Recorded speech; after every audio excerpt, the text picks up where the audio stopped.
Buenos días, hermanos, hermanas de las iglesias de Morelos, de Oaxaca, de San Mateo Jalpa, Xochimilco en la Ciudad de México, de la Misión en Los Capulines, en Yecapixtla, de otras congregaciones y amigos que nos ven y escuchan a través del canal oficial en YouTube de nuestra congregación, la Divina Trinidad.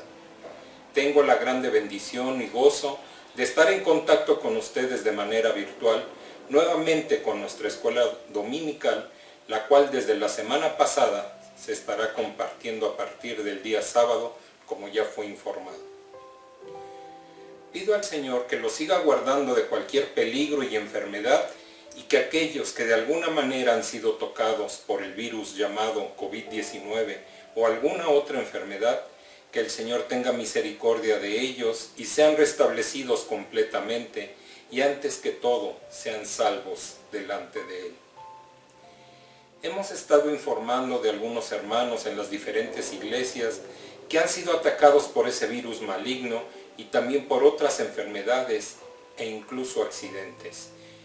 Por lo que la invitación es a que estemos firmes en oración, pidiéndole al Señor que haga la obra de salvación y sanación en aquellos que lo necesiten y nos siga guardando de todo peligro y enfermedad. La palabra de Dios nos dice en el Evangelio de San Mateo, en su capítulo 21, versículo 22, que todo lo que pidiereis en oración, creyendo, lo recibiréis. Recordarán, hermanos, que la semana pasada nuestro hermano pastor Miguel Ángel nos estuvo hablando de los temas que abarcan el capítulo 3 del estudio que estamos siguiendo, considerando tres aspectos principalmente.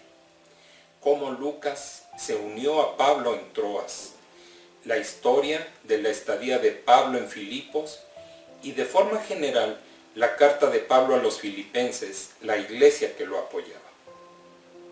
El día de hoy, con la ayuda de Dios, trataremos los temas del capítulo 4 del libro 2, de la vida del apóstol Pablo y sus cartas, que estamos utilizando como base para compartir en la escuela dominical, y que son, en primer lugar, cómo el apóstol Pablo estuvo en la sinagoga en Tesalónica, conforme a lo que nos dice el libro de los Hechos, en su capítulo 17, versículos 1 al 4 principalmente. En segundo lugar, cómo el apóstol Pablo estuvo en la casa de Jasón, igual en Tesalónica, como nos relata la Santa Biblia, en el mismo libro de los Hechos, capítulo 17, versículos 5 al 9. En tercer lugar, sin entrar a tanto detalle, las cartas que el apóstol Pablo escribió a los tesalonicenses y cómo predicó allí. Antes de comenzar con el desarrollo de esta escuela dominical, lo invito, hermano, hermana, amigo, a que juntos inclinemos nuestro rostro y cerremos nuestros ojos, haciendo una oración en agradecimiento a nuestro Padre Celestial, por todo lo que hace en nuestras vidas, por el enorme regalo de vida que nos ha permitido durante un día más, pidiéndole que nos dé de su amor y misericordia, para que nuestros hermanos que están atravesando por alguna situación difícil sean sacados delante de la misma y que nos siga guardando de toda tribulación, y que sea su Espíritu Santo hablando a la iglesia en este día, enseñándonos lo que nuestro Padre omnisciente quiere que aprendamos de su hermosa palabra, y que ésta sea de edificación para cada uno de nosotros. Oremos, hermanos.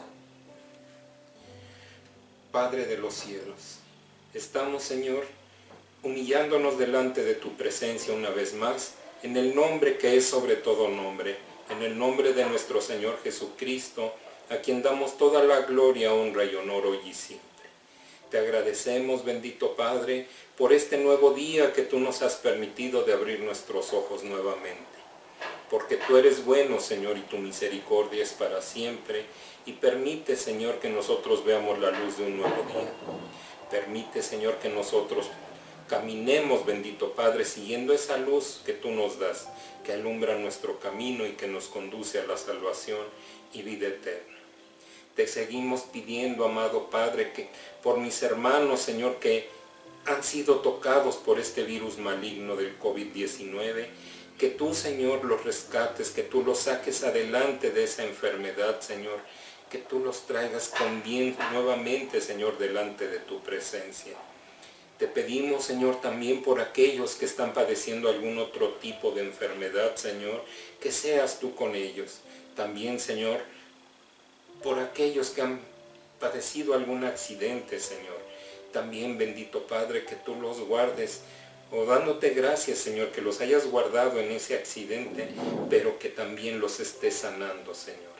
Yo te pido que a todos juntos, Señor, nos traigas delante de ti, Señor, con lazos de amor, Señor, con lazos de gratitud, bendito Padre, Señor, para entregarte nuestra vida completa, Señor, y ser, bendito Padre, como tú quieres.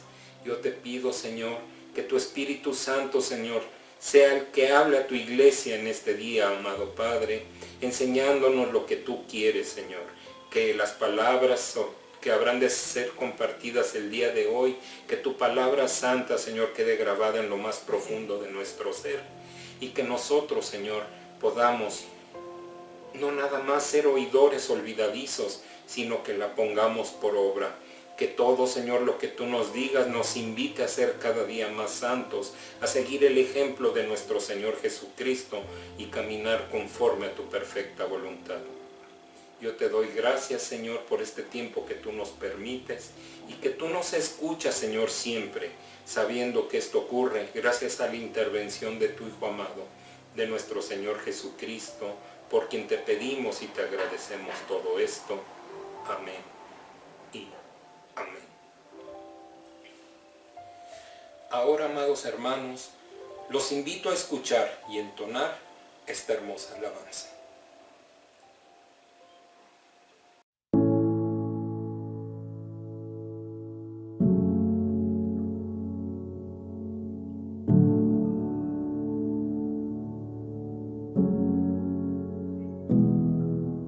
Si mis oraciones hablan más de mí, quiero disculparme, pues se trata de ti.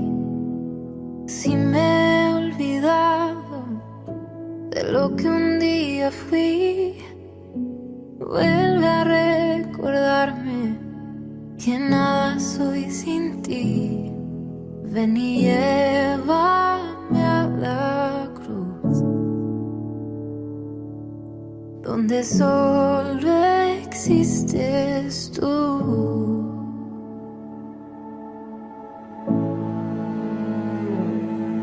Oh, solo tú.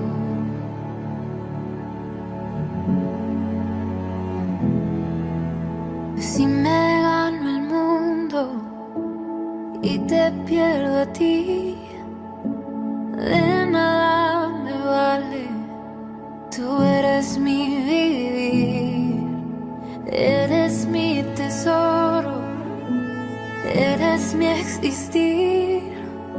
Yo sé que tengo todo si te tengo a ti. Ven y llévame a la cruz, donde solo existes tú. Hoy me niego a lo que soy. Ven y lléname, Señor.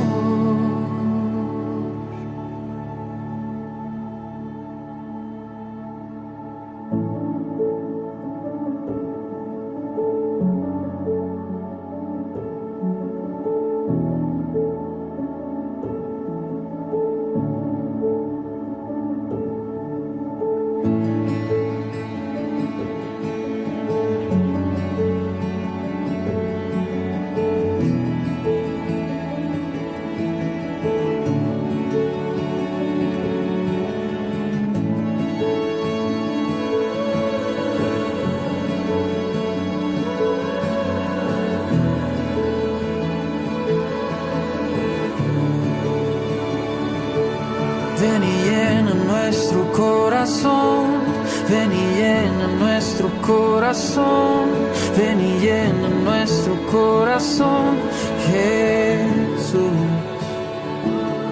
Ven y llena nuestro corazón, ven y llena nuestro corazón, ven y llena nuestro corazón, Jesús. Ven y llena nuestro corazón, ven y llena nuestro corazón, ven y llena nuestro corazón, Jesús.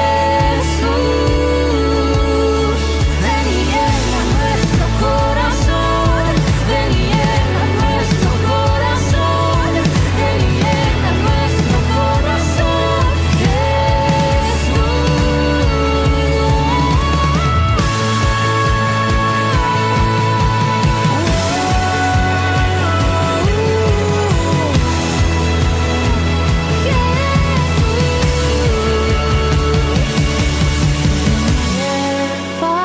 Llévame a la cruz, donde solo existes tú.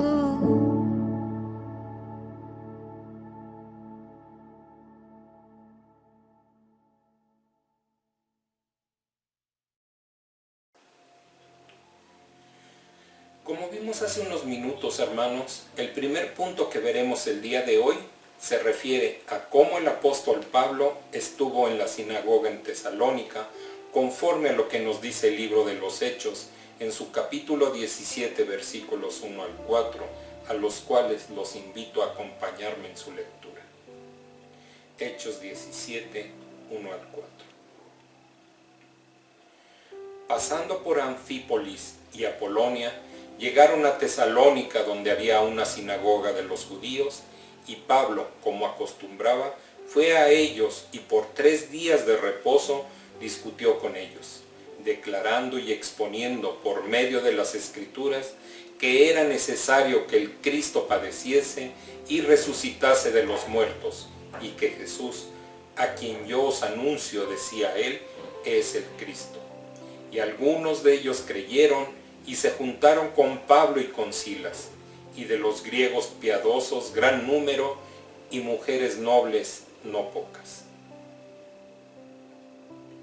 Si vemos con mayor profundidad las cartas de Pablo a los tesalonicenses, encontraremos que están de acuerdo con la versión de Lucas en Hechos de los Apóstoles y nos proporcionan muchos detalles interesantes. La ocasión anterior, nuestro hermano Miguel Ángel decía que Lucas se unió a Pablo, Silas y Timoteo en Troas, y todos juntos se dirigieron hacia Filipos, la primera ciudad de la provincia de Macedonia, no antes sin pasar por Samotracia y Neápolis. Pablo había entrado por primera vez al continente europeo, lo cual constituyó un paso memorable, significativo y revolucionario. Esto nos muestra que nadie es superior o mejor que nadie, que ante los ojos de Dios todos somos iguales. Dios escoge lo que el mundo considera débil simplemente para que el mundo sepa que todo lo que Él hace se debe a su soberana gracia y no a ningún mérito humano.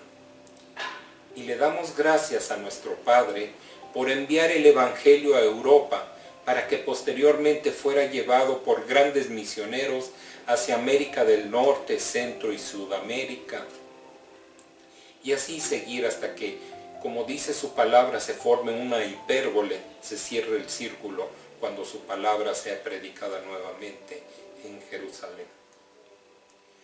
Pablo fue primero a la ciudad de Filipos y allí le trataron muy mal. Sin embargo, en aquel pueblo se pudo establecer una pequeña iglesia. La carta que Pablo escribió a esa iglesia nos deja ver que fue la iglesia más cercana al corazón del apóstol Pablo, que cualquier otra iglesia o cualquier otro grupo de creyentes. Pablo, Silas, Timoteo y Lucas estuvieron juntos en Filipos por algún tiempo y después solamente Pablo y Silas salieron de ese lugar y pasando por Anfípolis y Apolonia se dirigieron hacia Tesalónica, mientras que Lucas y Timoteo permanecieron en Filipos para cuidar a los nuevos conversos de esa ciudad. Pablo acostumbraba a usar la sinagoga como un punto de partida para introducirse a la vida de la ciudad o de la comunidad. Esto le conducía a relacionarse con los judíos devotos de la ciudad y algunos de esos judíos creerían. Nunca sucedió que todos creyeran, pero siempre hubo algunos que sí creyeron. El hecho fue que la mayoría de ellos le rechazaría y esto le impulsaría a dirigirse a los no judíos. Entonces, algunos de los gentiles también creerían y esta fue la manera como una iglesia comenzaría a existir. Una iglesia local integrada por judíos y gentiles. Anfípolis también fue llamada Nueve Caminos y este nombre sugiere su importancia estratégica y comercial. La mayoría de las ciudades se edifican sobre un modelo cuadrado, pero esta ciudad había sido construida como una edificación redonda y el muro alrededor de ella era también redondo.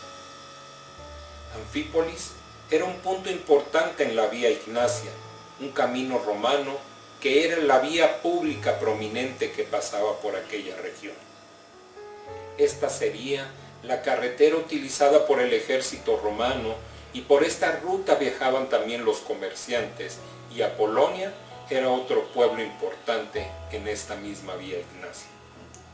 Tesalónica, por su parte, estaba situada a unos 160 kilómetros al oeste de Filipos en la Vía Ignacia. Quedaba en el interior, pero era en realidad un puerto marítimo porque desde allí salían 3 ríos que desembocaban en el mar. Era una ciudad importante de aquel entonces, otra colonia romana. Casandro, un rey macedonio, la reedificó alrededor del año 315 a.C. y le dio el nombre de Tesalónica en honor a la hermanastra de Alejandro Magno. El nombre anterior de Tesalónica era Terme, debido a que había allí fuentes de aguas termales. Casandro fue uno de los generales de Alejandro Magno y él se hizo cargo del gobierno de aquella región después de la muerte de Alejandro. Sin embargo, en los tiempos de Pablo, la ciudad ya era una colonia romana. Pablo siguió allí su costumbre habitual de predicar en la sinagoga. Estuvo allí solamente 3 días de reposo, es decir, 3 sábados, lo cual quiere decir que no pudo haber estado allí por más de un mes. En aquel periodo limitado de tiempo, llevó a cabo toda su obra misionera. Muchos hombres y mujeres se convirtieron a Cristo. Se organizó una iglesia local y Pablo les enseñó acerca del Evangelio. En un periodo tan breve, les enseñó todas las grandes doctrinas de las Escrituras, incluyendo la doctrina del arrebatamiento de la iglesia, lo cual sabemos por la primera carta a los tesalonicenses, primera carta que Pablo escribió. El asunto del regreso de Cristo es el tema central en esa primera carta de Pablo a los tesalonicenses. Por tanto, podemos ver que Pablo tuvo un ministerio fructífero allí en su corta estancia de solamente un mes. Nos dice aquí que Pablo estuvo declarando y exponiendo en Tesalónica, es decir, que declaraba y exponía las Escrituras del Antiguo Testamento. ¿Qué enseñaban las Escrituras? Que era necesario que el Cristo padeciese. De modo que predicó la muerte y la resurrección de Jesucristo, mostrándoles que ésta era necesaria según se manifestó en el Antiguo Testamento. No encontramos algún mensaje en el libro de los Hechos predicado por Pedro o por Pablo en el cual la resurrección no constituyese el tema central. En la actualidad, con demasiada frecuencia, la resurrección no es la parte central del mensaje cristiano y ni siquiera forma parte de dicho mensaje. hablamos más bien de la cruz. Pero recordemos que tenemos un Cristo viviente. Alguien expresó en una ocasión: hay un hombre en la gloria celestial, pero la iglesia lo ha perdido de vista.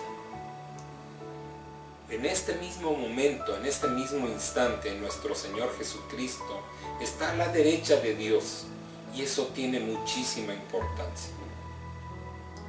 Es importante hablar de la muerte histórica de Cristo, que tuvo lugar hace casi 2000 años, por supuesto que sí, pero es más importante hablar de su resurrección en el tercer día, ya que sin ese hecho nuestra fe no tendría razón de ser.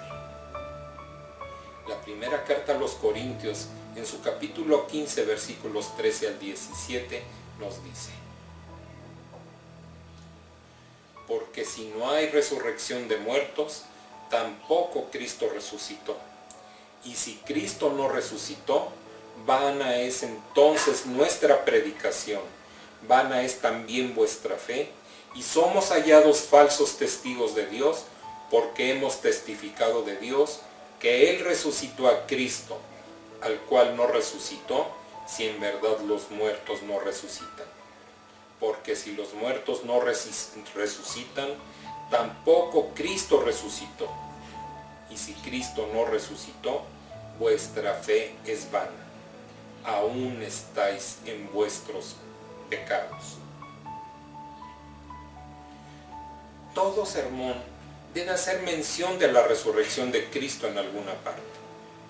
Es importante mencionar la resurrección de Cristo porque estamos hablando acerca de Él como el hombre que está en el cielo, en la gloria. El hecho es que la resurrección de Cristo fue la base de toda la predicación del Nuevo Testamento. Por eso debemos darle gran énfasis a esta verdad porque es muy importante. Como resultado de la predicación de Pablo en Tesalónica, algunos creyeron. Eso siempre pasa cuando la palabra de Dios se proclama. Algunos creen. Claro que esto implica que hay otros que no creen. La minoría cree, mientras que la mayoría no suele creer, desafortunadamente. Entre los conversos de Tesalónica hubo dos jóvenes quienes después llegaron a ser compañeros de viaje de Pablo. Se llamaban Segundo y Aristarco. Estos dos jóvenes se impresionaron profundamente, escucharon y aceptaron el mensaje no como palabra de hombre, sino como de Dios. Aristarco, de Tesalónica, llegó a ser uno de los principales ayudantes de Pablo. Por ejemplo, en el tercer viaje misionero fue arrebatado por la ciudadanía en Éfeso, como relata el libro de los Hechos, capítulo 19, versículo 29, y apenas escapó con vida. Después, entre los delegados que acompañaron a Pablo en su viaje a Jerusalén, con su ayuda para los pobres, encontramos que Aristarco y Segundo fueron representantes de la iglesia de Tesalónica. El libro de Hechos, capítulo 20, versículo 4, nos habla de esta circunstancia. Y le acompañaron hasta Asia, Sopater de Berea, Aristarco y Segundo de Tesalónica, Gayo de Derbe y Timoteo, y de Asia, Tíquico y Trófimo. Cuando Pablo fue llevado por barco a Roma como prisionero, nuevamente fue acompañado por Aristarco, el macedonio de Tesalónica, como nos deja ver el libro de los Hechos de los Apóstoles en su capítulo 27, versículo 2. Y embarcándonos en una nave adrimetena que iba a tocar los puertos de Asia, zarpamos, estando con nosotros Aristarco, macedonio de Tesalónica. En la carta a los Colosenses vemos que Aristarco estuvo en la prisión junto con Pablo. Hablaremos ahora de la segunda parte del estudio del día de hoy, donde, según el libro de los Hechos, en su capítulo 17, versículos 5 al 9, vemos que Pablo estuvo en la casa de Jasón. Leamos esta porción de la Sagrada Escritura. Hechos 17, del 5 al 9. Entonces los judíos que no creían, teniendo celos, tomaron consigo a algunos ociosos, hombres malos, y juntando una turba, alborotaron la ciudad y asaltando la casa de Jasón, procuraban sacarlos al pueblo, pero no hallándolos, trajeron a Jasón y a algunos hermanos ante las autoridades de la ciudad, gritando: estos que trastornan el mundo entero también han venido acá, a los cuales Jasón ha recibido, y todos estos contravienen los decretos de César, diciendo que hay otro rey, Jesús. Y alborotaron al pueblo y a las autoridades de la ciudad oyendo estas cosas, pero obtenida fianza de Jasón y de los demás, los soltaron. Cuando Pablo y Silas estaban en Tesalónica, se alojaron en casa de Jasón. Con el fin de no ser carga para Jasón, Pablo y Silas trabajaron con mucha fatiga de noche y de día. Pablo nos cuenta esto nuevamente en su segunda carta a Tesalónica, cuando dice: no comimos de balde el pan de nadie. Como Pablo y Silas vivieron tan poco tiempo en Tesalónica, les habría sido muy difícil ganarse la vida solo haciendo tiendas, que como sabemos era el oficio de Pablo. Por eso es interesante comprobar en la carta a los Filipenses, capítulo 4, versículo 16, que después escribió Pablo a esa iglesia, cómo les agradece el haberle enviado ayuda más de una vez cuando él estaba en Tesalónica. Veamos, Filipenses 4:16. Pues aún a Tesalónica me enviasteis una y otra vez para mis necesidades. Es claro entonces, hermanos, que mientras Pablo estuvo en casa de Jasón en Tesalónica, pagó sus propios gastos, ganando su propio sustento haciendo tiendas y con las donaciones de la iglesia de Filipos. Nos dice el pasaje de Hechos que leímos anteriormente, que aquellos judíos que no creían, hombres malos y ociosos, impulsados al alboroto por los celos de algunos de ellos, atacaron la casa de Jasón, vociferando que Pablo y sus acompañantes estaban trastornando el mundo entero. Esta turba vino en busca de Pablo y Silas, pero como no los encontraron, se llevaron a Jasón y a algunos otros creyentes ante las autoridades de la ciudad, acusándolos de sedición.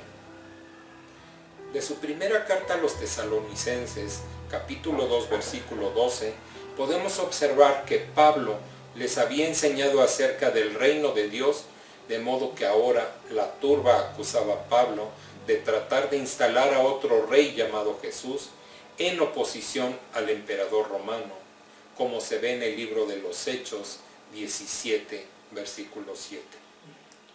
Vemos nuevamente que la carta de Pablo concuerda con el relato de Lucas en el libro de los Hechos. Esta acusación de la que estamos hablando creó un tremendo alboroto, pero finalmente dejaron ir a Jasón y a los demás, pero solo después que hubieron pagado una fianza.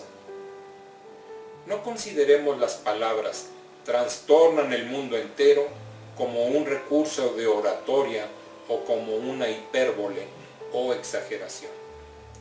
Cuando ellos dijeron que estos hombres trastornaban el mundo entero, eso fue exactamente lo que querían decir.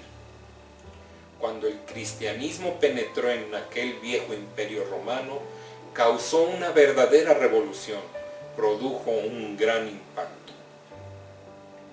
Es muy triste, hermanos, que no podamos experimentar hoy una revolución de este tipo para llevar a muchas personas al Señor Jesucristo y a la palabra de Dios. Nuestro mundo está lleno de hipocresía y estamos viviendo en una de las épocas más paganas que este mundo jamás haya conocido. El cristianismo de hoy en su mayor parte constituye una apariencia. Tenemos que reconocer que es necesario volver a la palabra de Dios y al Cristo viviente. ¿Cuán importante es esto? A causa del alboroto que se había creado, los cristianos pensaron que era mejor que Pablo y Silas se fueran. Así que en cuanto se hizo de noche se marcharon de Tesalónica rumbo a la ciudad de Berea, que quedaba a unos 80 kilómetros por la Vía Ignacia. De las dos cartas que Pablo escribió a los tesalonicenses, podemos aprender mucho más referente a lo que Pablo predicó cuando estuvo allí, porque en varias ocasiones se refiere a ello. Por ejemplo, veamos lo que nos dice la primera carta a los tesalonicenses, capítulo 2, versículo 12.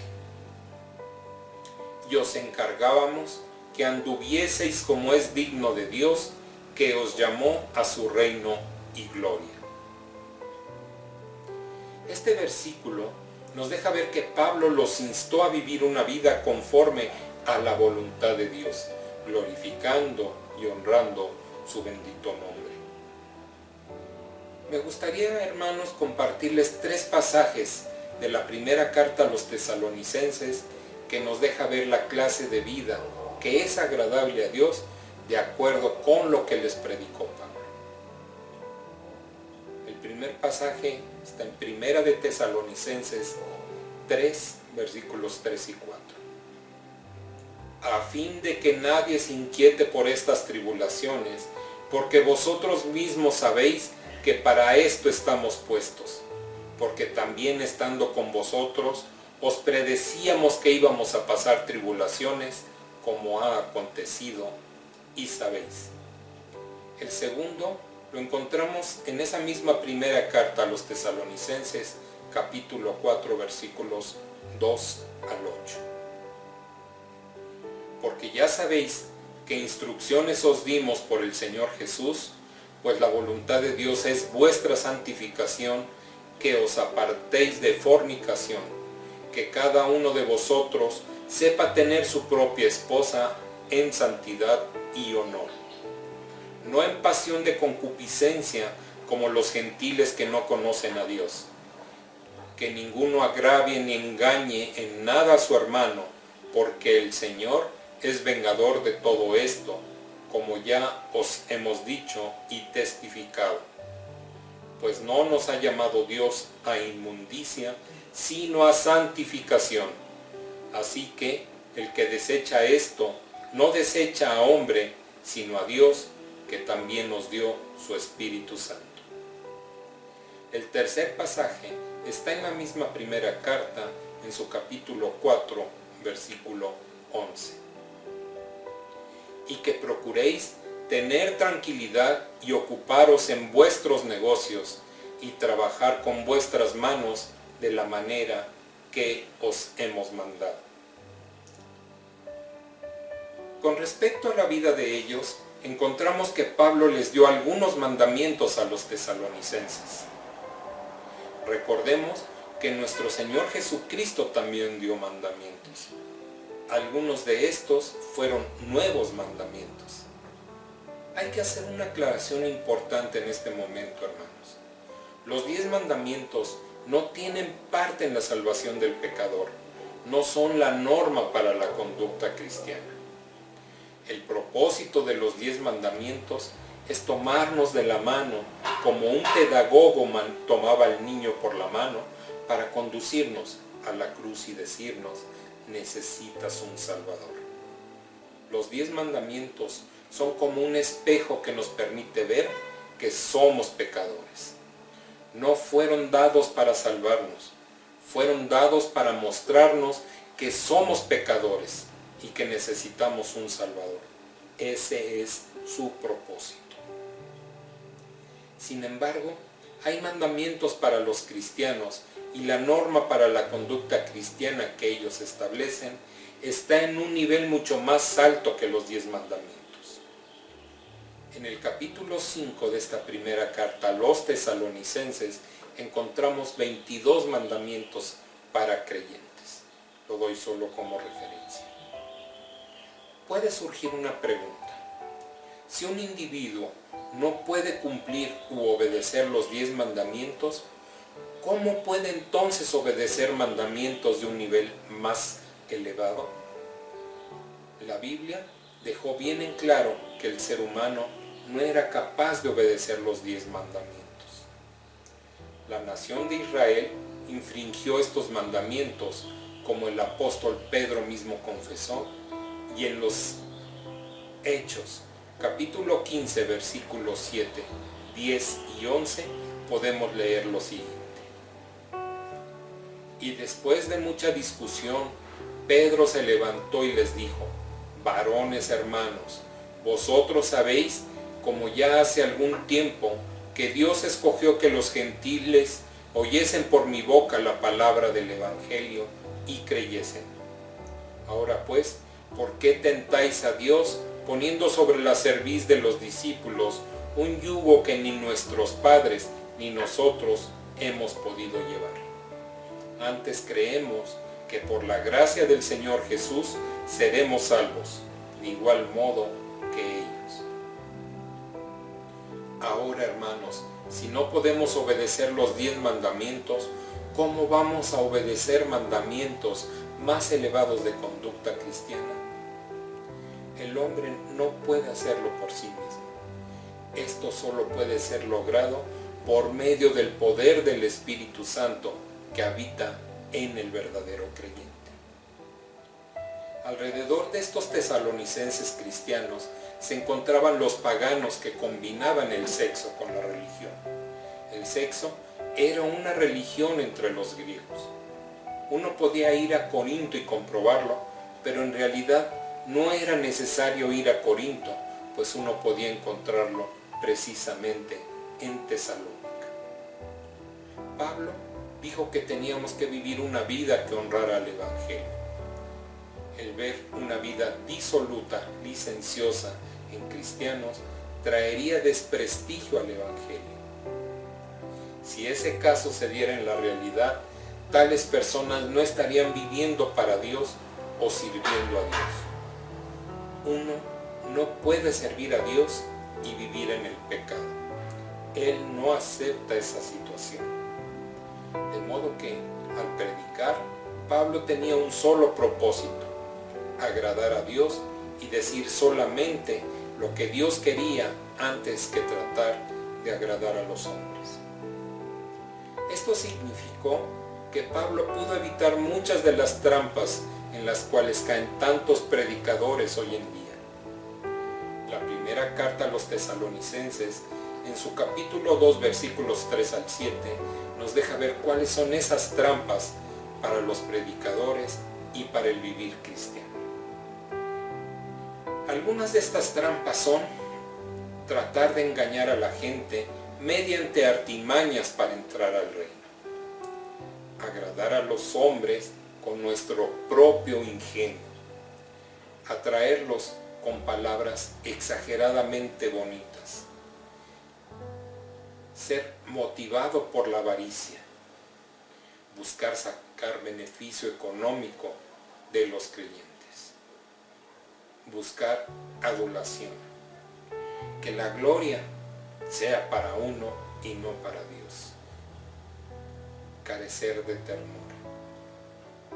Recordemos que toda la palabra de Dios nos habla, primero y antes que todo, del amor de Dios por nosotros. Nadie podría acusar a Pablo de predicar por dinero ni para su propio beneficio.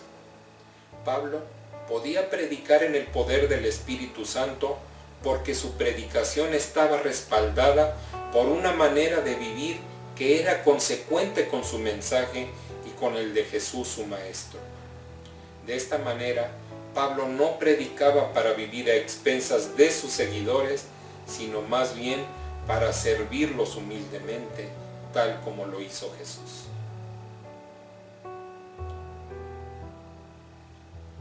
Hermanos, sigamos el ejemplo de este gran hombre de Dios. Busquemos siempre al Señor en todo y para todo, tratando de agradarlo a Él y no a los hombres.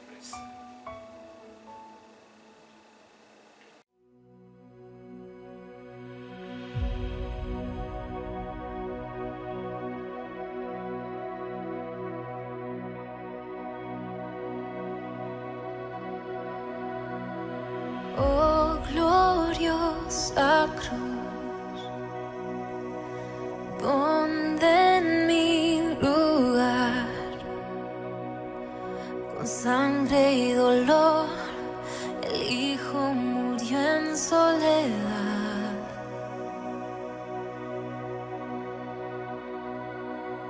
Oh, sublime amor, ¿cómo comprender que Dios se entregó deseando tenerme con Él? Me rindo a ti, vengo a tus pies, todo lo que soy, todo tuyo es. Cristo Jesús, quiero responder a tu grande amor, entrego mi ser.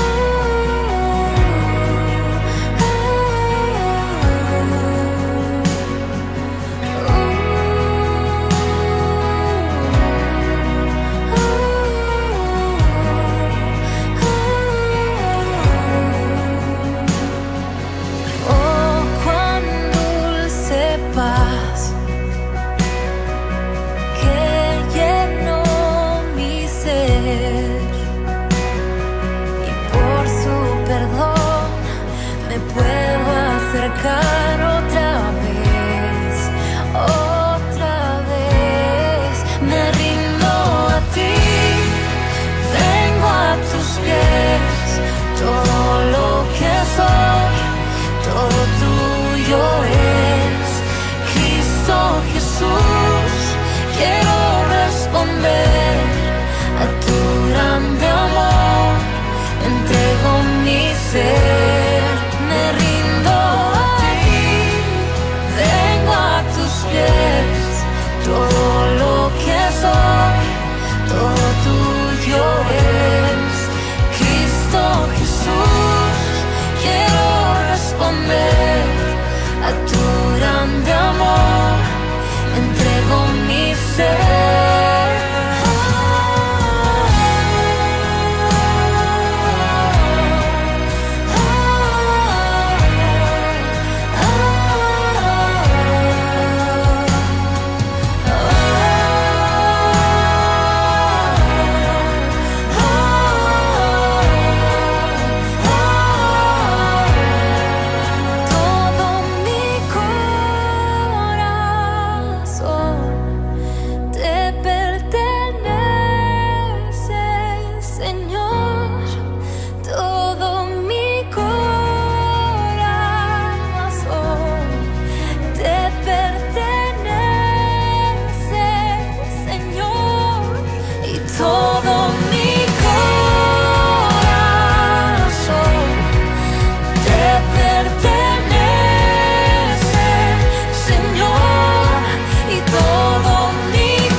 Me rindo a ti, vengo a tus pies, todo lo que soy, todo tuyo es.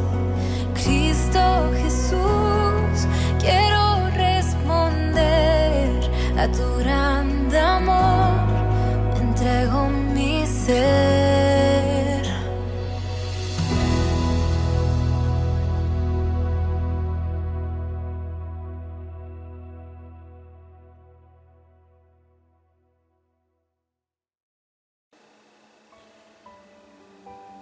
Oremos, hermanos, al Dios Todopoderoso, que conoce hasta lo más profundo de nuestro ser, agradeciéndole por su palabra del día de hoy y pidiéndole sea nuestra guía para seguir el ejemplo de nuestro Señor Jesucristo y de aquellos hombres que, como el apóstol Pablo, a través de la Sagrada Escritura, nos instruyen día a día sobre el camino que Dios quiere y espera que sigamos.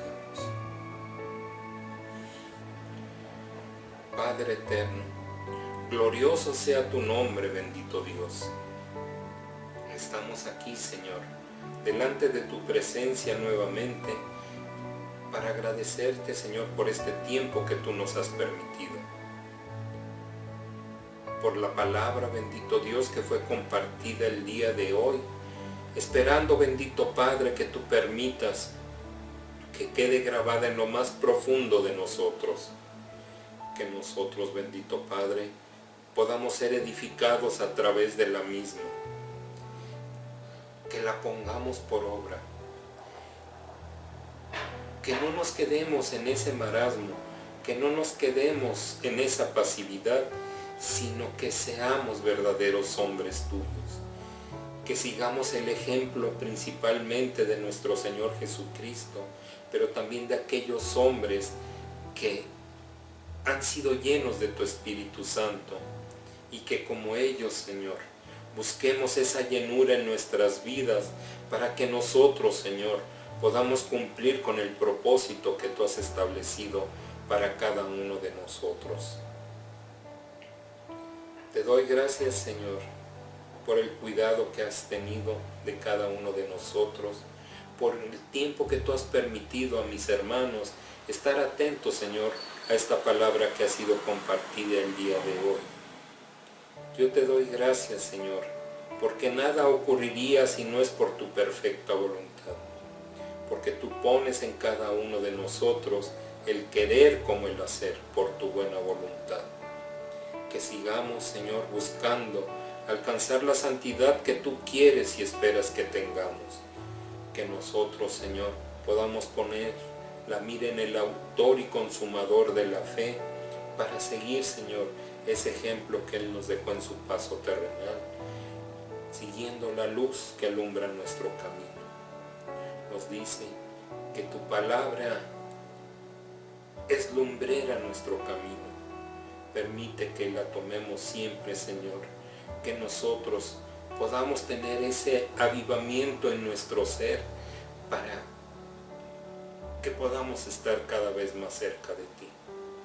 Sabemos, bendito Dios, que la venida de nuestro Señor Jesucristo por su iglesia, para que sea arrebatada, está cada vez más cerca. Permítenos que seamos como la mitad de esas vírgenes, que estemos preparados con nuestra lámpara encendida y con el aceite suficiente, para que nosotros tengamos la certeza de estar al lado siempre del amado esposo. Que nosotros seamos parte de la esposa, de esa iglesia que será arrebatada por creer en nuestro Señor Jesucristo y arrepentirnos de nuestros pecados, por ser parte de aquellos que tendrán vida y salvación eterna sin merecer, solamente por ese sacrificio hermoso que Él realizó en esa cruz del Calvario. Gracias te doy, Señor, por escucharnos, en el nombre de nuestro Señor Jesucristo, de nuestro Rey de Reyes y Señor de Señores, a aquel que damos toda la gloria, la honra, adoración y alabanza, hoy y siempre. Amén, amén y amén. Que la gracia de nuestro Señor Jesucristo, el amor eterno e incomparable de Dios el Padre y la comunión con su Santo y bendito Espíritu sea con nosotros hoy y siempre.